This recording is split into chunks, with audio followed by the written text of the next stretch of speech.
ಸೀರೆಯನ್ನೇ ಪರದೆ ರೂಪದಲ್ಲಿ ಮಾಡಕೊಂಡು ಅದ್ರ ಹಿಂದೆ ಒಂದು 30 ಸೆಕೆಂಡ್ ನಲ್ಲಿ ಎಲ್ಲ ಪ್ರಾಸೆಸ್ ಕೂಡ ಪ್ರಗತಿದತ್ತವಾಗಿ ಮುಗಿತಾ ಇತ್ತು. ಈಗ ಒಂದು ಹೆಣ್ಮಗಳಿಗೆ ಹೆರಿಗೆ ನೋವು ಅಂದ್ರೆ ಆ ತಂದೆ ತಾಯಿ ಕಣ್ಣಲ್ಲಿ ನೀರುಗಳೇ. ಕಾರಣ ಅದು ಒಂದು ಏನೋ ಒಂಥರದ ಯುದ್ಧ, ಇಲ್ಲಿ ಸೋಲಾಗುತ್ತೋ ಗೆಲುವಾಗುತ್ತೋ ಅಂದ್ರೆ ಮಗು ಮತ್ತು ತಾಯಿಯ ಪ್ರಾಣದ ಬಗ್ಗೆ ಯೋಚನೆ ಮಾಡುವಂತ ಕಾಲಘಟ್ಟದಲ್ಲಿ ಇದ್ದೀವಿ. ಸೊ ಈ ವಿಚಾರದ ಬಗ್ಗೆ ಏನ್ ಹೇಳ್ತೀರಾ? ಸರ್, ಇವಾಗ ಸರ್ ಹೇಳಿದ್ದು ಮತ್ತೆ ಮೇಡಮ್ ಹೇಳಿದ್ದು ಓಕೆ, ಒಳ್ಳೆ ಟಾಪಿಕ್ ಹೇಳಿದಾರೆ ಅವರು.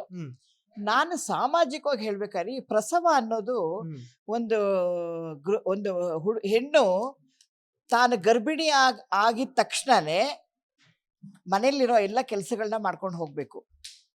ಆಗಿನ ಕಾಲದಲ್ಲಿ ಮನೆಯಲ್ಲಿ ಕಸ ಗುಡಿಸ್ತಾ ಇದ್ರು, ಬಟ್ಟೆ ಒಗಿತಾ ಇದ್ರು, ಪಾತ್ರೆ ತೊಳಿತಾ ಇದ್ರು, ಮನೆಯಿಂದ ಹೊರಗಡೆ ಹೋಗಿ ಸಾಮಾನುಗಳು ತರ್ತಿದ್ರು, ಅಂದ್ರೆ ದೇಹನ ದಂಡಿಸ್ತಾ ಇದ್ರು. ಅವಾಗ ಈಸಿಯಾಗಿ ನೀವು ಹೇಳ್ದಂಗೆ ಒಂದು ಪರದೆ ಕಟ್ಟಿ ಸೂಲಗಿತ್ತಿಯರು ಅಂತಿದ್ರು ಹಿಂದಿನ ಕಾಲದಲ್ಲಿ. ಆ ಸೂಲಗಿತ್ತಿಯರು ಬಂದ್ಬಿಟ್ಟು ಒಂದು 10 ನಿಮಿಷ ಹಂಗೋಗಿ ಹಂಗೆ ಬರೋದ್ರೊಳಗಡೆ ನಾರ್ಮಲ್ ಡೆಲಿವರಿ ಆಗ್ತಾ ಇತ್ತು. ಆವಾಗಿಂದ ಸಿಸೇರಿಯನ್ ಅಂತ ಗೊತ್ತೇ ಇರ್ಲಿಲ್ಲ. ಎಲ್ಲೋ ಕ್ರಿಟಿಕಲ್ ಕಂಡೀಷನ್ ಅಲ್ಲಿ ಹೊಟ್ಟೆ ಕೊಯ್ಬೇಕಂತೆ. ಅವಾಗ ಸಿಸೇರಿಯನ್ ಅಂತ ಈ ಹಳ್ಳಿ ಕಾಲದಲ್ಲಿ ಜನಕ್ಕೆ ಗೊತ್ತಿರ್ಲಿಲ್ಲ. ಹೊಟ್ಟೆ ಕೊಯ್ದು ಮಗು ತೆಗಿಬೇಕಂತೆ, ಹೊಟ್ಟೆನಲ್ಲಿ ಮಗು ಬೆಳೆದ್ಬಿಟ್ಟಿದೆಯಂತೆ, ಇವಳು ಕೆಲಸನೇ ಮಾಡದೆ ಮಗು ದೊಡ್ಡದಾಗ್ಬಿಟ್ಟಿದೆಯಂತೆ, ಹೊಟ್ಟೆ ಕೊಯ್ಬೇಕಂತೆ ಅಂತ ಅವಾಗ ಹೇಳೋರು. ಸೊ ಬೇರೆ ವಿಷಯದಲ್ಲಿ ಆ ಮಹಿಳೆ, ಆ ಗೃಹಿಣಿ ಆ ಪ್ರಸವದ ಟೈಮ್ನಲ್ಲಿ, ಗರ್ಭಿಣಿ ಆಗಿರೋ ಟೈಮ್ನಲ್ಲಿ ಎಷ್ಟು ಕೆಲಸ ಮಾಡ್ತಾಳಲ್ಲ ಅಷ್ಟು ಸುಸೂತ್ರವಾಗಿ ಡೆಲಿವರಿ ಆಗ್ತಾ ಇತ್ತು. ನಾರ್ಮಲ್ಲೇನೆ, ಯಾರಿಗೂ ಸಿಸೇರಿಯನ್ ಆಗ್ತಾ ಇರ್ಲಿಲ್ಲ. ಆದ್ರೆ ಈಗಿನ ಕಾಲದಲ್ಲಿ ನೀವು ಹೇಳ್ದಂಗೆನೆ WHO ಪ್ರಕಾರ ಸಿಸೇರಿಯನ್ ಜಾಸ್ತಿ ಆಗ್ತಾರೆ. ಯಾಕಂದ್ರೆ ಡಾಕ್ಟರ್ಗಳು ಏನ್ ಮಾಡ್ತಾರೆ, ಟೈಮ್ ಕೊಡಲ್ಲ. ಆಮೇಲೆ ಇವಾಗಿನ ಕಾಲದ ಗರ್ಭಿಣಿಯರು ಇಲ್ಲಿಂದ ಕಡ್ಡಿ ಇಲ್ಲಿಡಲ್ಲ, ಇಲ್ಲಿಂದ ಲೋಟ ಅಲ್ಲಿ ತೆಗೆದಿಡಲ್ಲ, ಎಲ್ಲ ಆನ್ಲೈನ್ ಅಲ್ಲಿ ಬರುತ್ತೆ. ವಾಷಿಂಗ್ ಮಷಿನ್ ನಲ್ಲಿ ಬಟ್ಟೆ ಒಗಿತಾರೆ, ಪಾತ್ರೆನೂ ಪಾತ್ರೆ ತೊಳೆಯೋ ಮಿಷಿನ್ ಅಲ್ಲಿ ಒಗಿತಾರೆ. ಎಲ್ಲೂ ಹೊರಗಡೆ ಹೋಗಲ್ಲ, ವಾಕ್ ಹೋಗಲ್ಲ. ಆ ಮಗು ಅಲ್ಲೇ ಇದ್ದಲ್ಲೇ ಕೂತು ಅದು ಮತ್ತೆ ತಿನ್ನೋದು ಜಾಸ್ತಿ, ಆರೈಕೆ ಜಾಸ್ತಿ ಮಾಡ್ಕೋತಾರೆ. ಹಾಗಾಗಿ ಮಗು ಬೆಳೆಯುತ್ತೆ. ಆ ಮಗು ಬೆಳೆದಿರ್ಬೇಕಾದ್ರೆ ನಾರ್ಮಲ್ ಡೆಲಿವರಿ ಸಾಮಾನ್ಯವಾಗಿ ಕಷ್ಟ ಆಗತ್ತೆ. ಅವಾಗ ವೈದ್ಯರು ಒಂದು ಅರ್ಧ ಗಂಟೆ ವೆಯ್ಟ್ ಮಾಡ್ಬೋದು, ಆದ್ರೆ ವೆಯ್ಟ್ ಮಾಡೋದಿಲ್ಲ. ಇವಾಗೆಲ್ಲ ಸಿಸೇರಿಯನ್ ಯಾಕೆ ಜಾಸ್ತಿ ಆಗಿದೆ, ಡಾಕ್ಟರ್ಗಳಿಗೆ ತಾಳ್ಮೆ ಇಲ್ಲ.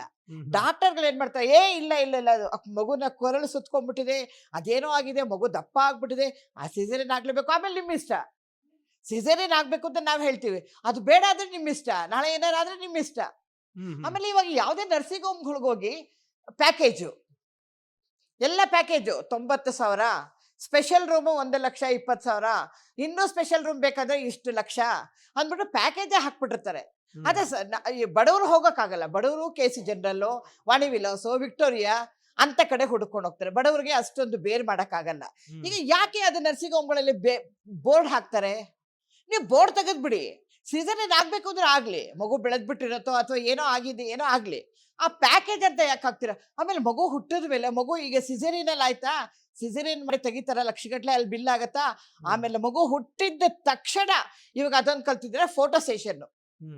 ಸರ್, ಎಲ್ಲಿಗೆ ಹೋಗ್ತಿದೆ ಇದು ನಮ್ಮ ಜನಜೀವನ ಅಂತಂದ್ರೆ ಒಂಥರ ಅಸಹ್ಯ ಆಗತ್ತೆ. ಆ ಹುಟ್ಟಿದ ಮಗುಗೆ ಆ ಅಂಬ್ರೆಲಾ ತೆಗೆದು ಅಂಬ್ರೆಲಾ ಒಳಗಡೆ ಕೂತಿರೋ ತರ, ಮಗು ಕೂತಿರೋ ತರ ಫೋಟೋ, ಅದಕ್ಕೆ ಎಷ್ಟು 16,000 19,000 ರೂಪಾಯಿ ಬಿಲ್ ಮಾಡ್ತಾರೆ. ಬೇಕಾ ಇದೆಲ್ಲ ಪ್ಯಾಕೇಜು, ಇದೆಲ್ಲ ನಿಮ್ಮ ಪ್ಯಾಕೇಜಲ್ಲಿ ಬಂದ್ಬಿಡುತ್ತೆ. ಸಿಸೇರಿಯನ್ಗೆ, ಇದು ಸ್ಪೆಷಲ್ ರೂಮ್ಗೆ, ಡಾಕ್ಟರ್ ಕನ್ಸಲ್ಟೆಂಟ್ಗೆ, ಆಮೇಲೆ ಫೋಟೋ ಸೆಷನ್ಗೆ, ಎಲ್ಲದಕ್ಕೂ ಇಷ್ಟು ಬಿಲ್ಗಳು. ಸಿಸೇರಿಯನ್ ಯಾಕಾಗತ್ತೆ ಅಂತಂದ್ರೆ ಹೆಣ್ಣು ಮಕ್ಕಳು ಇವಾಗ ಕಷ್ಟಪಡಲ್ಲ. ಆಯ್ತು, ಹೆಣ್ಮಕ್ಳು ಕಷ್ಟಪಡೋದಿಲ್ಲ, ಆಗ ಡಾಕ್ಟರ್ಗಳೇ ಹೇಳಬೇಕು, ಕೆಲಸ ಮಾಡಬೇಕು, ನೀವು ಕೆಲಸ ಮಾಡಿದ್ರೆ ಸುಸೂತ್ರವಾಗಿ ಹೆರಿಗೆ ಆಗತ್ತೆ ಅಂತ ಹೇಳಿರ್ತಾರೆ. ಆ ಟೈಮ್ನಲ್ಲೂ ಕೆಲಸ ಮಾಡಲಿಲ್ಲ ಅಂತಂದ್ರೆ ಒಂದು ಅರ್ಧ ಗಂಟೆ ವೆಯ್ಟ್ ಮಾಡಿದ್ರೆ ಏನೂ ಮುಳುಗೋಗಲ್ಲ. ನನಗೆ ಗೊತ್ತಿರೋ ಥರ ವೈದ್ಯರು ಹೇಳಿದ್ದು ಬಿಡಿ, ವೈದ್ಯರು ಕರೆಕ್ಟಾಗಿ ಹೇಳಿದ್ದಾರೆ, ಇಬ್ರು ವೈದ್ಯರು ಹೇಳಿದ್ದಾರೆ. ನನ್ನನ್ನು ಕಂಡಂಗೆ ಅರ್ಧ ಗಂಟೆ ವೆಯ್ಟ್ ಮಾಡಲ್ಲ, ಆಗ್ಬಿಡ್ಬೇಕು, ಸಿಸೇರಿಯನ್ ಆಗ್ಬೇಕು. ಹೆಚ್ಚು ಕಡಿಮೆ ಆದ್ರೆ ನಿಮ್ ಜವಾಬ್ದಾರಿ, ನಾವೆಲ್ಲ ಜವಾಬ್ದಾರಿ. ತಾಯಿ ಆಗ್ಬೋದು, ತಾಯಿಗೆ ಅಪಾಯ ಆಗ್ಬೋದು, ಮಗುಗೆ ಅಪಾಯ. ಅವಾಗ ಗಂಡ ಆದವನಾಗ್ಲಿ, ಅತ್ತೆ ಮಾವ ಆಗ್ಲಿ ಏನ್ ಮಾಡ್ತಾರೆ ಹೇಳಿ? ಇನ್ನೂ ಒಂದು ನಿಮ್ಗೆ ವಿಚಿತ್ರದ ಗೊತ್ತಿಲ್ಲ. ಈಗ ಇವತ್ತು ಸಿಸೇರಿಯನ್ ಆಗ್ಬೇಕಂದ್ರೆ ಒಂದ್ ನಿಮಿಷ ಇದೆ, ಇವತ್ತು ಮಾಡ್ಬೇಡಿ, ನಾಳೆ ಮಹಾನಕ್ಷತ್ರ ಇದೆ, ನಾಳೆ ಮಘ ನಕ್ಷತ್ರ ಇದೆ, ನಾಳೆ ಆರಿದ್ರ ನಕ್ಷತ್ರ ಇದೆ, ಮಿಥುನ ರಾಶಿ, ಇಂಥ ಒಳ್ಳೆ ನಕ್ಷತ್ರಗಳನ್ನ, ರಾಶಿಗಳನ್ನ ನೋಡಿ ಆ ಟೈಮ್ನಲ್ಲಿ ಮಾಡಿ. ಹೆಂಗೋ ಸಿಸೇರಿಯನ್ ತಾನೆ ನೀವು ಮಾಡೋದು, ಹೆಂಗೋ ಕುಯ್ತಿರತ್ತಾನೆ, ನಾವು ಹೇಳಿದ ಟೈಮಿಗೆ ಮಾಡಿ. ಇದು ಈಗ ನಡೀತಿರೋದು ಸರ್, ಕಾಲಮಾನದಲ್ಲಿ ನಡೀತಿರೋದು. ಈಗ ನಾವು ಹುಟ್ಟಿಸ್ಕೊಂಡು ಹೇಳ್ತಿಲ್ಲ, ಅಥವಾ ನಾವು ಇಮ್ಯಾಜಿನ್ ಮಾಡ್ಕೊಂಡು ಹೇಳ್ತಿಲ್ಲ, ಸರ್ವೇ ಸಾಮಾನ್ಯವಾಗಿ ನಡೀತಿರೋದು ಪ್ಯಾಕೇಜು. ನೀವು ಯಾವುದೇ ನರ್ಸಿಂಗ್ ಹೋಮ್ಗೆ ಹೋಗಿ ಪ್ಯಾಕೇಜು. ಯಾವುದೇ ಹೊಸ ದೊಡ್ಡದು ಹೊಸ ನರ್ಸಿಂಗ್ ಹೋಮ್ ಹೋಗಿ, ಇವತ್ತು ನಿನ್ನೆ ಮೊನ್ನೆ ಕಂಡುಬಿಟ್ಟಿದ್ದ ನರ್ಸಿಂಗ್ ಹೋಮ್ಗೆ ಹೋಗಿ ಪ್ಯಾಕೇಜು Yes. 1,20,000, 1.5 ಲಕ್ಷ. ಇದು ಎಲ್ಲಿಗೆ ಹೋಗ್ತಿದೆ? ಫೋಟೋ ಸೆಷನ್ ಬೇಕಾ ಮಗುಗೆ, ಹುಟ್ಟಿದ ಮಗುಗೆ ಬೇಕಾ, ಕಂದಂಗೆ ಹೇಗೆ ಗೊತ್ತಿರುತ್ತೆ? Yes. Yes. ಈ ತರ ಆಗಿ ಇವತ್ತು ನಿಮ್ಮ WHO ಪ್ರಕಾರ ಹ್ಮ್. ಸಿಸೇರಿಯನ್ ಇದು ಏನು ಅಂಕಿ ಅಂಶಗಳು ಬೆಳಿತಾನೆ ಹೋಗ್ತಾ ಇದೆ. ಎಲ್ಲಿ ಛತ್ರಿ ಚಾಮರವಾಗಿ ನರ್ಸಿಂಗ್ ಹೋಮ್ಗಳು ಹುಟ್ಟುತ್ತಲ್ಲ, ಅಲ್ಲಿ ಎಲ್ಲಾ ನೀವು ನೋಡಿ, ನಾನು ಎಲ್ಲಾ ನರ್ಸಿಂಗ್ ಹೋಮ್ಗೂ ಹೇಳಲ್ಲ ಸರ್, ಎಲ್ಲಾ ನರ್ಸಿಂಗ್ ಹೋಮ್ಗಳು, ಕೆಲವೊಂದು ನರ್ಸಿಂಗ್ ಹೋಮ್ಗಳಲ್ಲಿ ಡಾಕ್ಟರ್ ಮುಟ್ಟಿದ್ರೆ ಸಾಕು, ಡಾಕ್ಟರ್ ಮುಟ್ಟಿದ್ರೆ ಅಂತ ವೈದ್ಯರು ಇವತ್ತು ನಮ್ಮ ಕಣ್ಣು ಮುಂದೆ ಇದ್ದಾರೆ. ಹ್ಮ್. ಅವ್ರು ಹೇಳೇ ಬಿಡ್ತಾರೆ, ನೋಡಿ 10 ನಿಮಿಷ ಅಲ್ಲ 20 ನಿಮಿಷ ವೇಟ್ ಮಾಡೋಣ, ತೀರಾ ಆಗ್ಲಿಲ್ವಾ ಅವಾಗ ನಾವು ಸಿಸೇರಿಯನ್ ಮಾಡೋಣ.